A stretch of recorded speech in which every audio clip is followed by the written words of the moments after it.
Online shopping करने वाले बहू।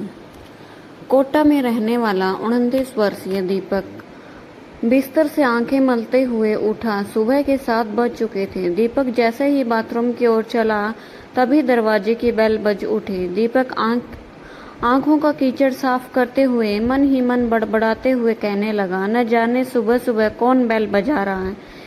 इतनी सुबह तो किसी के आने का मतलब ही नहीं बनता। दरवाजा खोला तो सामने एक डिलीवरी बॉय खड़ा था।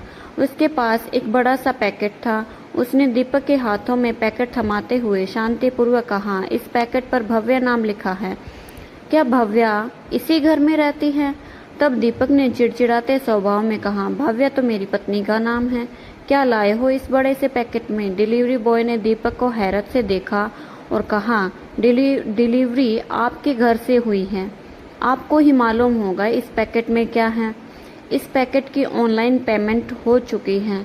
इतना कहकर डिलीवरी बॉय गली में खड़ी अपनी स्कूटी स्टार्ट करके चलता बना। दीपक उस बड़े से पैकेट को कमरे के भीतर ले आया और पलंग पर पटकते हुए जोर से चिल्लाया, भव्या कहाँ हो तुम? कहाँ मर गई? तुमने मेरी जिंदगी जहन्नुम बना दी। पति का पैसा बर्बाद करने में तुम जैसी पत्नियों को खूब मजा आता है। ऑनलाइन शॉपिंग करने का चस्का दिन पर दिन तुम्हारा बढ़ता ही जा रहा है। दीपक के चिल्लाने की आवाज़ सुनकर भव्या तुरंत रसोई घर से बाहर निकली। हाथों में आटा सना हुआ था। चेहरे पर पसीने की बूंदें साफ दिखाई दे रही थी। साड़ी का पल्लू संभालते हुए अपने पति दीपक से बोली, क्या हुआ? सुबह सुबह क्यों चीख रहे हो? बच्चे सो रहे हैं, जाग जाएंगे। दीपक एक बार फिर गर्म लहजे में बोला, तुम्हारी बहनों को तो ऑनलाइन शॉपिंग करने का भूत सवार है। उनकी देखा देखी अब तुम्हें भी ऑनलाइन शॉपिंग करने का चस्का चढ़ गया। तुम अपनी आदतों से बाज नहीं आओगी। दीपक तमतमाता हुआ बाथरूम में चला गया। 1 घंटे बाद बाथरूम से निकला। अब तक भव्या ने जल्दी जल्दी खाना तैयार करके टिफिन टेबल पर रख दिया था। घड़ी में 8 बज चुके थे। दीपक को 9 बजे अपने दफ्तर पहुंचना था। दीपक ने स्कूटी की चाबी उठाई, तुरंत गली के बाहर पहुंचा और अपनी स्कूटी स्टार्ट करके बिना कुछ खाए पिए ही चला गया। भव्या खाने का टिफिन लेकर बाहर गली तक दौड़ी, लेकिन दीपक ने नहीं सुनी। दफ्तर में आज दीपक का मन काम में नहीं लग रहा था। उसके दिमाग में एक ही बात घूम रही थी, उसकी बीवी भव्या ऑनलाइन शॉपिंग करके फिजूल में अपने पति का पैसा बर्बाद कर रही है। सारा दिन दीपक का बिना कुछ खाए पिए ही बीत गया। शाम को छुट्टी होने पर दीपक स्कूटी लेकर वापस घर पहुंचा। पलंग पर उसकी नजर गई तो सुबह वाला बड़ा सा पैकेट अभी भी बिस्तर पर पड़ा हुआ था। इतने में दीपक की माँ अरुणा देवी भी दीपक के कमरे में आ पहुंची।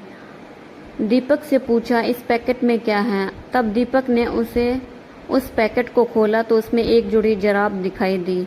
दीपक को याद आया कुछ दिन पहले उसकी जुराब फट गई थी, किंतु समय न मिलने के कारण मार्केट नहीं जा पाया था। दीपक ने पैकेट को और खंगाला। उसमें एक लिफाफे में किताब थी।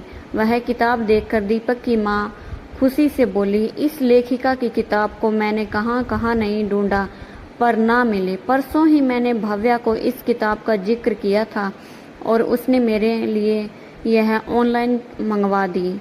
पैकेट के भीतर एक नीले रंग की टोपी दिखाई दी थी।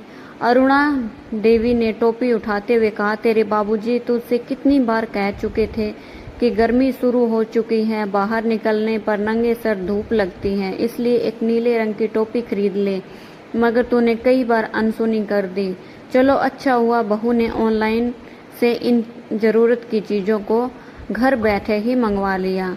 अरुणा देवी ने सब चीज़ों को देखकर हिसाब लगाया। 900 रुपयों का सामान होगा।